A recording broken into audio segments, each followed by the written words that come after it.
Hey everybody, welcome to the Permission to Be podcast. This is Tommy. So excited today to share with you a conversation Becca and I had with Andre Henry.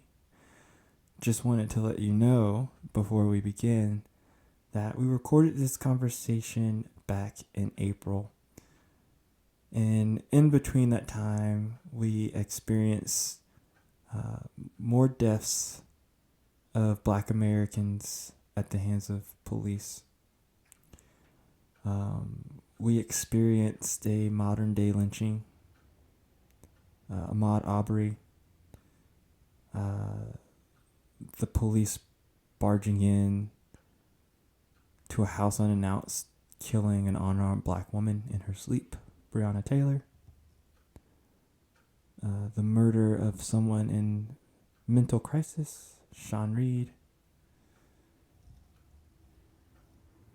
And then another horrific incidents of state sanctioned violence in George Floyd. There's also the death of a trans male, Tony McDade, I think his name is. And that was in Florida. And so all of that has produced this moment that we are experiencing, of civil unrest. And I find this episode to be quite prophetic. I think Andre is a prophet for our times, a thought leader, a brilliant musician and creative. And my hope is that as you listen to this, that you find comfort in it as I did when we went back to do some editing. And that you will find that it spurs your imagination. That we step into a new way of thinking and being and doing. That you find permission to be in this moment. And that we work together to co-conspire and create a better tomorrow. Hope you enjoy. Hello and welcome to Permission to Be. I'm your host, Becca Eppley, joined today by my good friend and co-host, Tommy Allgood. Permission to Be exists to be a space of hope for those journeying to find their true, authentic selves. We hope that the story shared here will inspire you on your own journey and help you unlock the permission to be who you have always truly been. Welcome to Permission to Be. I am your co-host, Becca Eppley, joined today by my fellow co-host, Tommy Allgood. Yo, yo, yo. Today we are honored, really seriously, to have Andre Henry with us. Blessed, child, blessed. As you can tell, we are already full on. Yo, it's going to be fun today. Seriously. Maybe put the kitties in a different room. Just saying. Don't know where we're going. Andre, if you don't know him, he is a writer, a speaker. Well, he's so many things. A musician. For me personally, he has been a huge anti-racism educator, and his work has spoken into my life. Andre, came across your work for the first time when you were on The Next Question. Oh. Yeah, with Austin and Jenny and Chi-Chi. And so, everybody, we'd like to welcome Andre Henry. Thanks for having me. So, Andre, sometimes we kick off the podcast with just kind of like a fun question. And so I'm so curious how you're going to actually respond to this one. So when Hollywood comes to you, I don't know if you really want Hollywood, maybe somebody from the Black Hollywood. When Black Hollywood comes to you, the real Hollywood. And asked to buy your life rights so they can make a biopic of your life. Who or whom do you want to play you, or do you want to play yourself? That is a good question. How long is this like my whole life a biopic? Ooh, are we gonna break it up in stages? Because you can't have I mean, I the can't child play young Andre. Yeah. We got stages. I could get on my knees and just tie my shoes around my knees and play young Andre. Wasn't there like a Nickelodeon show? Wienerville. That's what I'm thinking of. Wait, how old is that? It is old. Yeah. It is quite old. Oh, y'all remember Wienerville? I'm trying to think of, I remember Vaguely. Rocko's Modern Life. I remember all that. That's the Nickelodeon era that I grew up in. It's just one of those days for me because earlier Fraggle Rock was trending on Twitter, and I said to my roommate, "Why is Fraggle Rock trending?" And he was like, "What?" And I was like, "The Fraggles." He was like, "Wait, what show is it on?" On Fraggle Rock. Anyway, we've already digressed. I don't know who I would have play me. I know that some people have, they just automatically think of Michael B. Jordan because of my hair. Oh, he's also a very good actor though. So I mean, I would totally be fine with him playing me. Yeah, you're good looking. He's good looking. It's just a match made in heaven.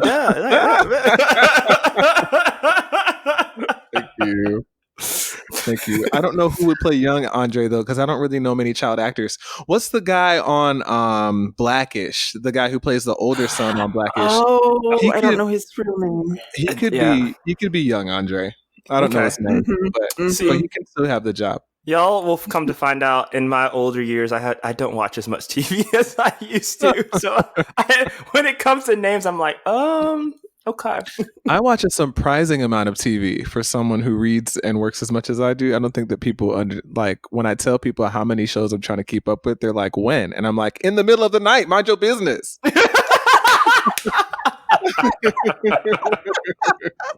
Keep in your lane, stay in your lane. If y'all couldn't tell by that answer, has anybody ever answered that broken up into life sections, Becca?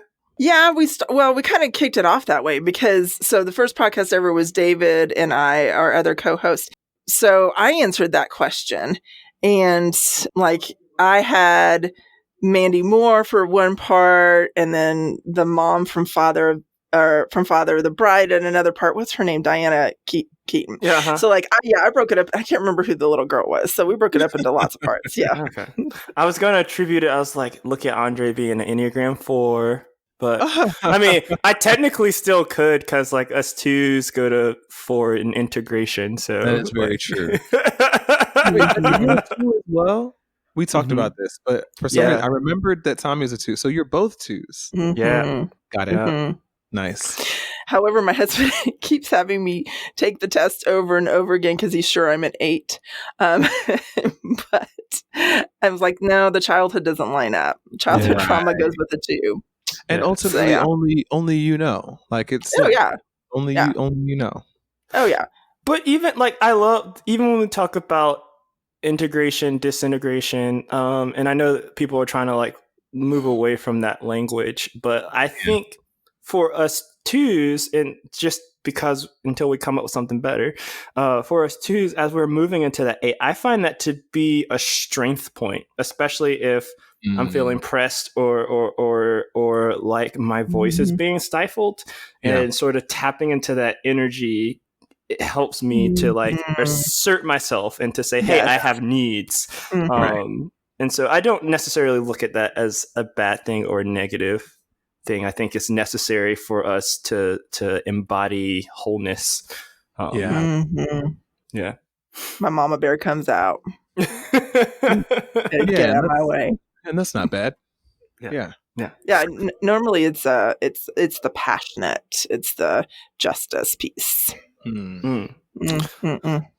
It's interesting that we went here and started talking about Enneagram stuff, and the thing that's adjacent to that in my mind is right before this I was listening to your Twitter live feed. Okay. And you were talking about, you've been doing sort of this series on Twitter about creating change. and Yes. that you want to see in the world.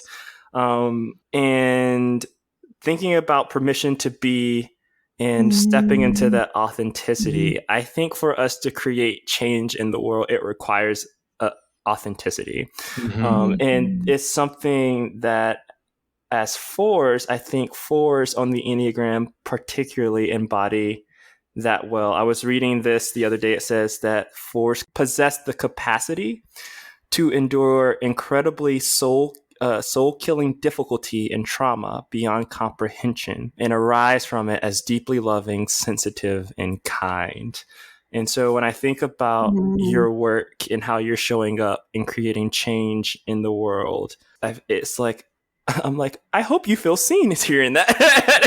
Because I'm like, that is like, yes, that's Andre. But I'm like, does Andre see Andre like that? When you frame it that way, I could see why you would say that, in the sense of like, what we're talking about. And I don't think that this is unique to me as far as talking about the struggle that we're in, right? Like, obviously it's not. Like, we as Black people are living in a world that was largely just not made for us, but like built on top of us. And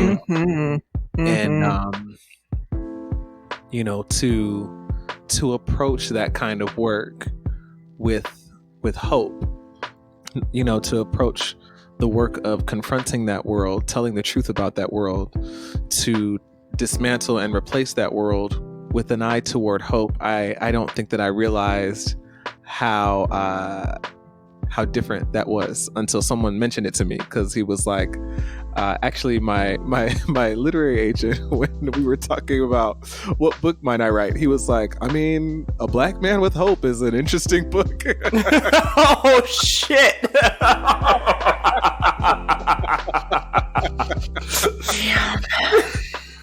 And I never really thought about that in that way, so I appreciate that. I take that as a compliment for sure. Absolutely. That's how I mean it. And there's not only that, but it's artful. Like there's art in everything that you do. And I feel like art is the expression of the heart where words fail us. And so is, we can do all the education in the world, we can be well read, but it is how we create and how we present that in the art that I feel like has always been our strong suit as Black people, and how we have found strength to have hope, to have courage, to persevere, in dreaming and holding that hope of living in a society that is anti-racist. So, yeah.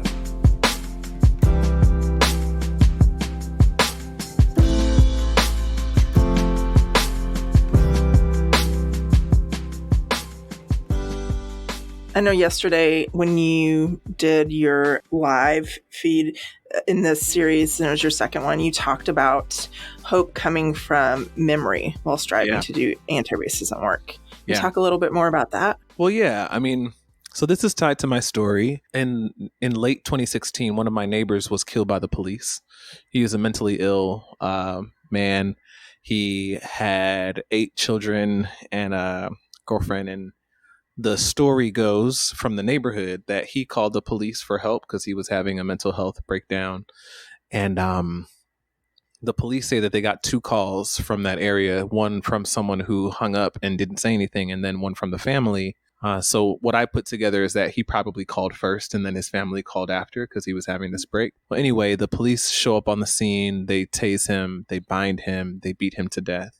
And in response to that, I ended up gathering some folks in Pasadena, where I was living at the time, Pasadena, California, and we decided that we would build a memorial to his life, J.R. Thomas, to his life, at the doors of the police station. And we understood that if we did that, then the police would take it down. So we set up a system to where we would build a recurring memorial. So we'd set it up, and the police would take it down, and by the end of the day, there would be a new memorial to his life there by the end of the day.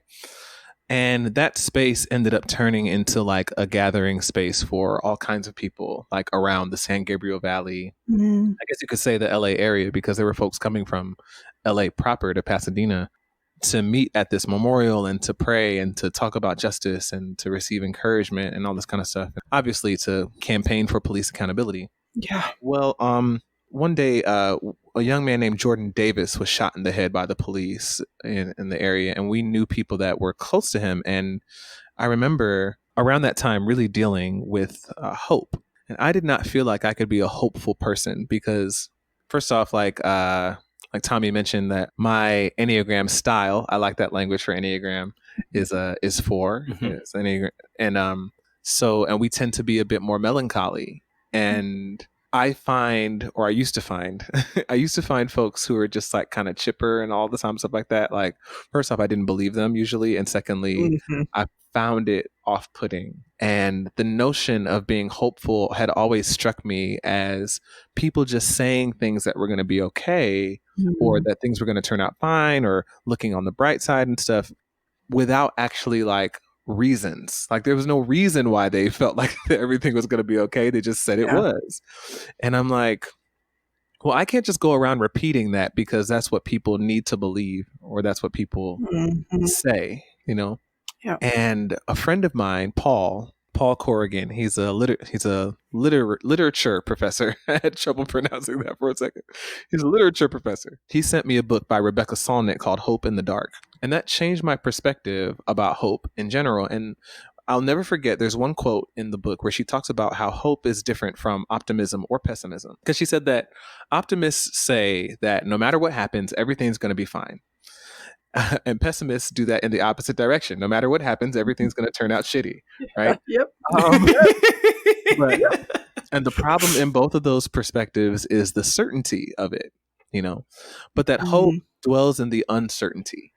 You know, hope is about the possibility and stuff like that. And that started changing my idea about hope and saying, no, hope is not just this internal disposition, but that it is an openness to the possibilities for the future. Where does that openness to the possibilities of the future come from, though? And I think the work of Walter Brueggemann is helpful here, Old Testament theologian, and I think it was Douglas Adam who wrote a book about hope.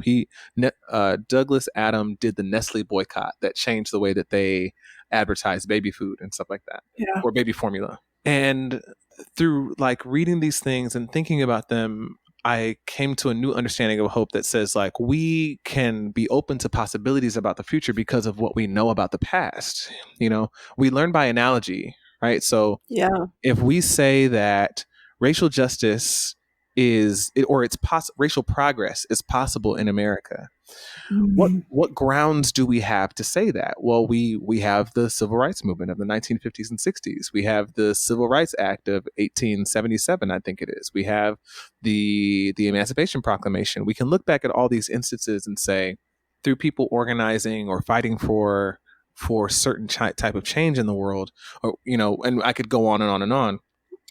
These things make us look back and say, well, ordinary people have accomplished these kinds of things before. So there's a chance, again, not dwelling in certainty, but there's a chance that if we were to do the same kind of thing, then we might be able to do the same kind of thing. And so that's where that idea of hope coming from memory came in from. It's interesting because when you say that, I think about the church, or specifically the white church, that dwells in certainty. Yeah. Yeah. And the hope that I was taught to believe has a completely different definition. Yeah. What are you thinking of? Well, the hope is all wrapped up into our hope is that we're going to die and go to heaven. Yeah. And everything else is pointless. And well, not everything else is pointless. We got to save everybody so they can go. And let's be real, church. We got to save the white people. And so we're going to go to heaven. Yeah. No, I think that as I thought about my relationship with evangelicalism, that the more that I talked with white evangelicals in particular, when I first got started really talking about racial justice, white evangelical theology, even though they present that as hope, it started sounding very pessimistic to me. Yes. because why is it that the best that God can offer you is death? Like physical death, you know? Yes. Why is that the best that God could offer you? That the best thing that you could hope for is that you will die and go to heaven. So this is going to be the basis of the horror movie that I'm going to write about white evangelicalism. I Get the don't. GoFundMe. We're there. I usually don't talk about this in public. So if somebody does this because I talked about it, then we can say, well, you have to prove that you had this idea before April 8th, 2020. We got you. Around this time, when I was talking about this stuff, I was thinking about a very popular worship song at the time called Oceans. And I was like, oh, I ain't ready for this. I'm ready and I ain't ready. All in one. Here we go. I was like, okay, something like, I like this song, but there's no way that with a white evangelical theological frame on this song, that the narrator makes it out of this song alive. The narrator has to die in order for it to be consistent with evangelical theology, because the evangelicals tell me that God's highest good, God's ultimate purpose is to get souls into heaven. And the way to get those souls into heaven is for those people to die and to be released from their bodies. Therefore, if God wants your soul so that you can be in heaven with him forever, God is a him in evangelical theology. Of course. Not a black woman. No. Right. So that's where I'm at. If God wants your soul, then it makes sense that if God sees you in danger, that God would not save you, because if God saves you, God doesn't get your soul, right? So by that logic, God should just kill you himself. So I'm like, in the song Oceans, Jesus calls you out on the water to drown you. I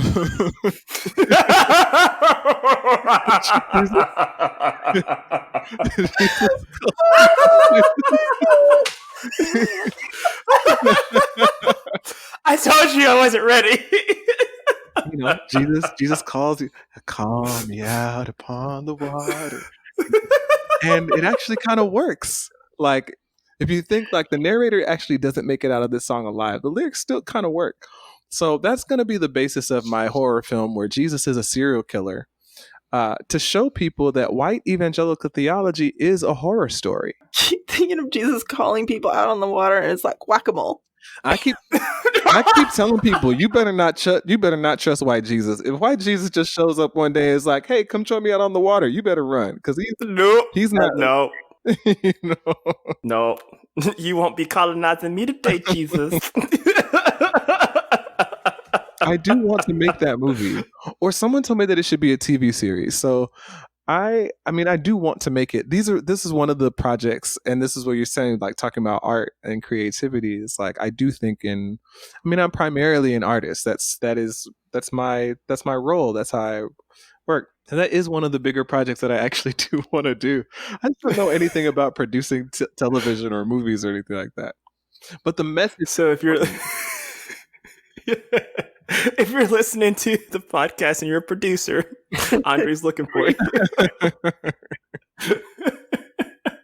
So within all of that, you mentioned roles, and like your primary role being sort of this occupying this space as an artist.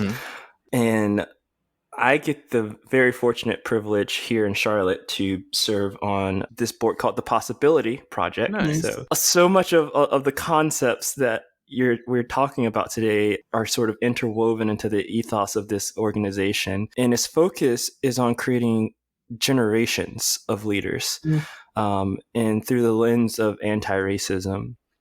And going back to what you were talking about earlier today, you gave this tool on your feed about examining the world, or it was about creating like change, I think. And so Nakia, she's the director of this board, a phenomenal Black woman, Nakia Lee.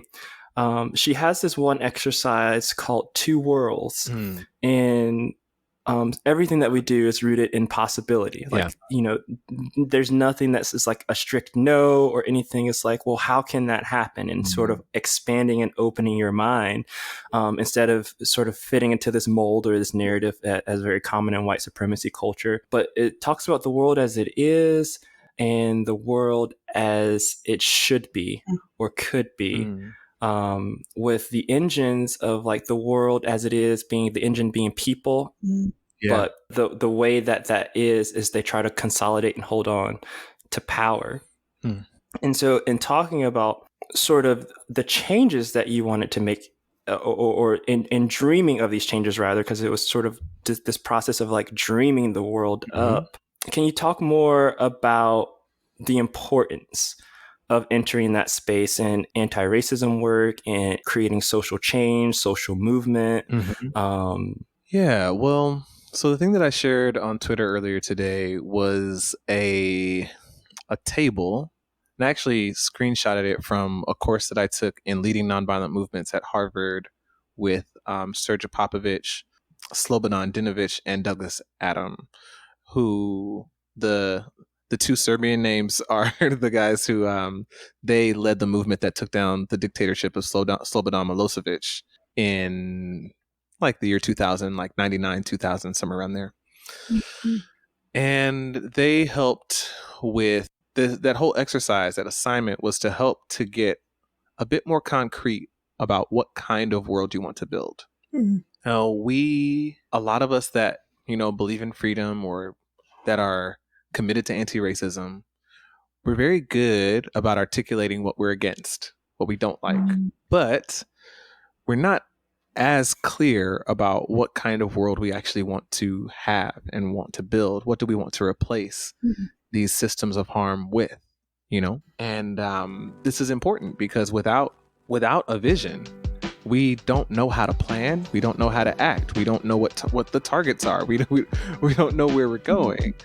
And you mentioned about being an artist and a role of an artist in that place. I think that we're really just talking about imagination, and this is something that I think, so for many people, we don't identify as political because we look at the political as this very serious arena that is not about creativity and not about imagination and all that kind of thing, which is unfortunate because that keeps a lot of us out of the political process. The truth of the matter is, though, that in pursuing a new world, this is a creative endeavor. It's an artistic endeavor.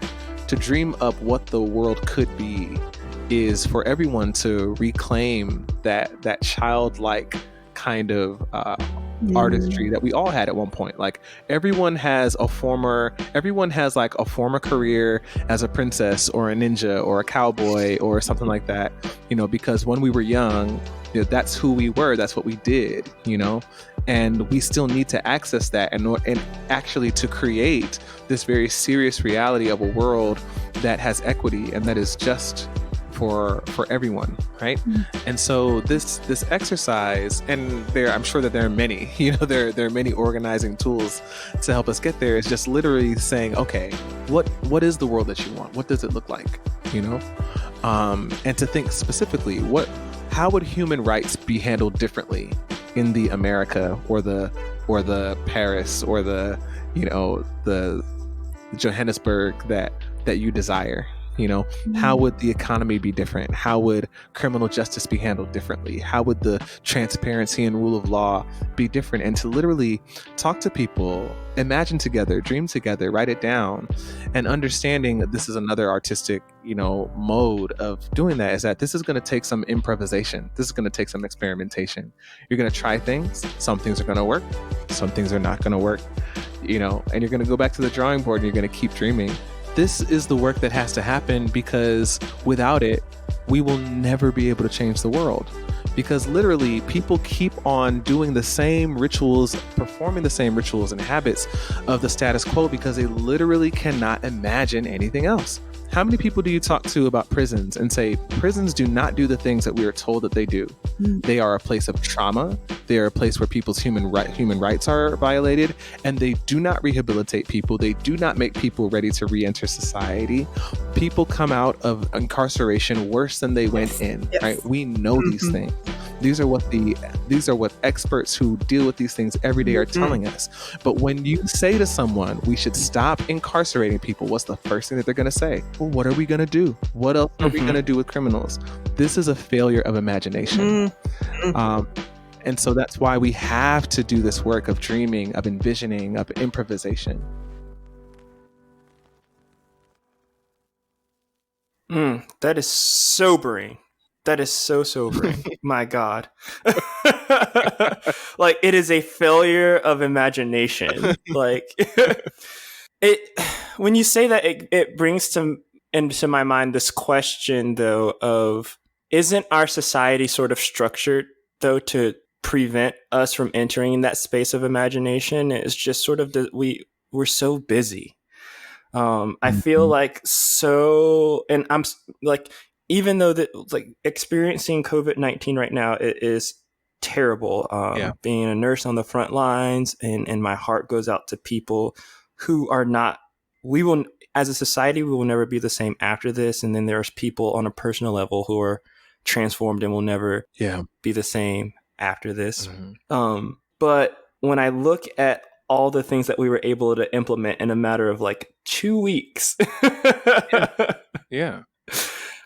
it's kind of depressing. It's kind of depressing because, and then when I was a Bernie Sanders, Elizabeth Warren supporter, I remember, and I'll probably get in trouble for this, and that is okay. But I remember sort of looking at older Black people and having this question, and not judgment, but a question of like, why? Why are we supporting Joe Biden in this day and age, in this time? And you had mentioned some thoughts about that. Like, you have concerns about that. Yeah, I do. Yeah. So like, what in that space do you feel like, because as a people we're so run down, or we're just so used to sort of the status quo as a Black people? I don't want to say that it's a failure of imagination, because I think that we continue to reinvent ourselves and to imagine beautiful things. But it's hard to keep hope when we keep selecting the same people and candidates and systems. Yeah, I mean, what I will say is that when I talk to Black people about what kind of futures we can have, now this is not representative of all Black people, obviously. Like, my social circle is limited. It is. You don't know all Black people. No, I know people think that we meet like every Wednesday at 3:15 to discuss like the Black agenda and all that kind of stuff, to create new social dances and whatnot, but we don't. But it's the great conspiracy. When I talk to Black people about what our prospects are for futures, I find that many Black people, not activist Black people, because you got to remember, like, a lot of Black Americans are not activist types, Amen. Like many Black Americans that I speak to cannot imagine us ever living in a world without white supremacy, without race oppression, without anti-Black violence, systemic anti-Black violence, and all that kind of stuff. That's not a criticism. That's just a reality. And I think that it's valid that a lot of Black people can't imagine that, because anti-Blackness is like everywhere. It's being expressed through every single social institution that we have, even some of the Black social institutions that we have. We have Black individuals that are, caught up in whiteness and in anti-Blackness themselves. So I get that. Now, at the same time, I feel that in general, as Americans, our imaginations are not nourished on those things that would cause us to mobilize and to organize for freedom to begin with. Why is it that when I first heard about the social view of power in society, which is basically this, right? If we think that power is something that like it's a possession, it's an object, and only certain people have access to this object, right? Like, the president has the power, the congressperson has the power, the senior pastor has the power, the CEO has the power, and we have to wrest the power from their hand. The social view of power is different. It says that power resides with the people that are being governed or ruled or whatever, right? Or employed or whatever. Without the cooperation of those who are being ruled, the ruler can't get anything done. We going to preach right now. Gene Sharp writes about this, and he says, obedience is at the heart of political power. Yes. By themselves, rulers can't direct traffic and fix roads and milk goats and deliver the mail and collect taxes and all this kind of stuff. They depend on all of us to provide those services. And if we were to stop doing those things, then they can't rule in that way. And that's the exact logic that is behind every successful, action in the civil rights movement, is that people said, oh no, we're not going to ride that bus. We're going to boycott. That's why a strike works, right? Okay, why is it that when I give that lesson to people, there's like this aha moment for so many of us? So many of us go, oh, right, yeah, you're right. We hadn't even considered that. I hadn't really thought about it in that way until I read about it as an adult. Now, we're supposed to be America. We're supposed to be the people who our mythology, our legends are about, like these folks who got on that boat in the middle of the night in Boston Harbor and threw all that tea into Boston Harbor, saying, well, if you're not going to let us be represented in Parliament, then, keep your tea, That's who we're supposed to be. Revolution is supposed to be in our bones. It's supposed to be the thing that we're nourished on, but we're not nourished on that. We don't have a resistance culture in this country. And that's partly because we are not told that resistance culture, that revolutionary instinct and imagination is not nourished really in our educational system. It's not really nourished in the media that we consume. Like, how are protests represented on the news and in the media? They're represented as pointless or counterproductive or destructive. When we watch movies like Black Panther, like the only revolutionary voice is killed at the end, Killmonger, and they had to make him a misogynist at the same time. Like, he couldn't have been someone who had like some good ideas about Wakanda sharing its wealth and resources, and they do some restorative justice on him. So my thing is that I just don't feel like our imagination is nourished in that way, so that we would have an informed populace, an empowered populace, people that understand how political power works, that it resides with us, and people that can actually do something. When you read what the former presidents have said, like Abraham Lincoln and John F. Kennedy have said about revolution, John F. Kennedy said, those who make peaceful revolutions impossible make violent revolutions inevitable. Abraham Lincoln, what he said to the slaves, the enslaved people when they were freed, he said, if these people don't respect your freedom, you rise up in arms against them. Okay, now I'm not calling for anybody to pick up their guns and go shoot nobody. All I'm saying is that our imagination is not nourished in that way. And I think that that's a huge problem. And I think that's partly why we don't move. I don't think that when I say that it's a failure of imagination, it's not a criticism on us. It's just a reality that the things that this is what I was saying, that when I talk to Black people, the thing that we imagine is us losing. That's what I hear when I talk to so many Black Americans. We imagine that if we fight, we'll lose, because we don't know that there was a massive study all over the world of conflict situations from different countries. 323 conflict situations were assessed and analyzed, and many of them nonviolent, some of them armed. And what they found was that 25% of the time, if you pick up the gun, you might win. But 50% of the time, if you fight nonviolently, you have a greater chance of winning. You're twice as likely to win if you fight nonviolently.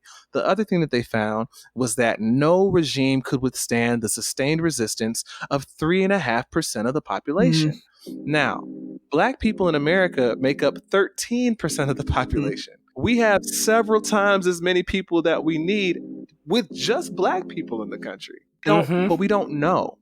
And our imagination is based on not just memory, but also knowledge. If you've ever played that game where someone says, I want you to draw an alien, but it has to look like nothing you've ever seen before, everybody inevitably draws a blob. Yep.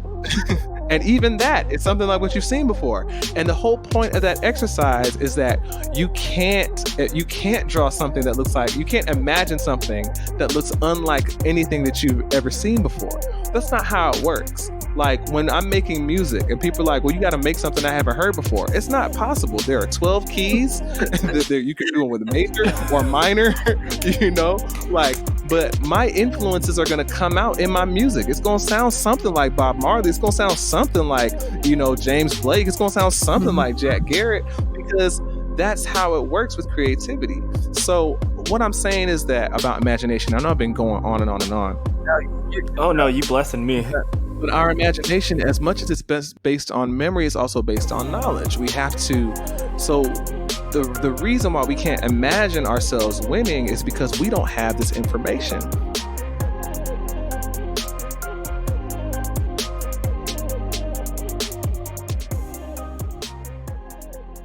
The other thing that we don't seem to know, and this isn't just Black people, this is just across the board. And this is what I study. I mostly just read all the time about social change and social transformation. So I hear people say things all the time about social change and social transformation that just not going to work. It's just not going to work. And one of those things that I hear often is people talk about social change. They talk about revolution as though it has to be incremental and individual. So I was talking to a good friend the other day, and they were saying I think we were talking about racism, but they compared it to the cause that they care about, and they were like, people in their own time will come to realize the truth, and then they'll make the decision that's right for them. Maybe they're not ready yet. And I'm like, y'all, we do not have time for that. We don't have time to pursue change in that way. The truth is that every time we have had real progress is when oppressed people have organized and led a movement to disrupt the status quo and to impress their demands onto the dominant society. Revolution is not going to happen incrementally. That's not how that works. While we're inching along, we're giving those who believe in oppression, we're giving them time to regroup and to do whatever it is that they want to do. And it doesn't happen individually.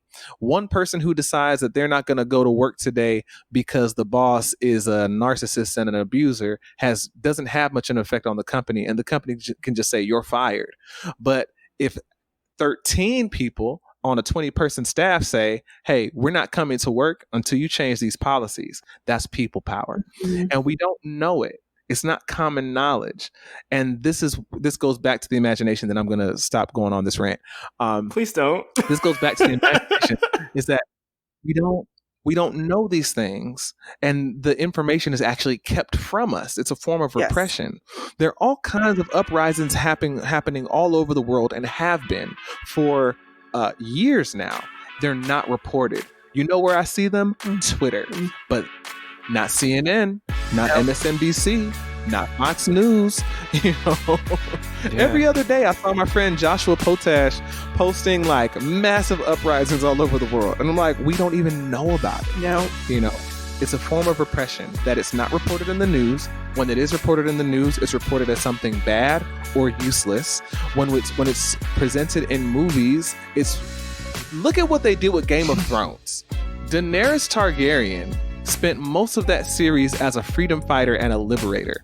Okay, now she did kill some people along the way, but everybody else was killing people. You know what I'm saying? Like within that world, there was no Martin Luther King Jr. Everybody was doing things through the means and the logic of that world. But all of a sudden, like 2 episodes from the end, the person who was liberating all these people is now a dictator. So we keep rehearsing this pessimism in our media that says that even the people who are trying to do something good, who want to change the world, are actually, it's Animal Farm, And so we have to do something else to nourish our imagination.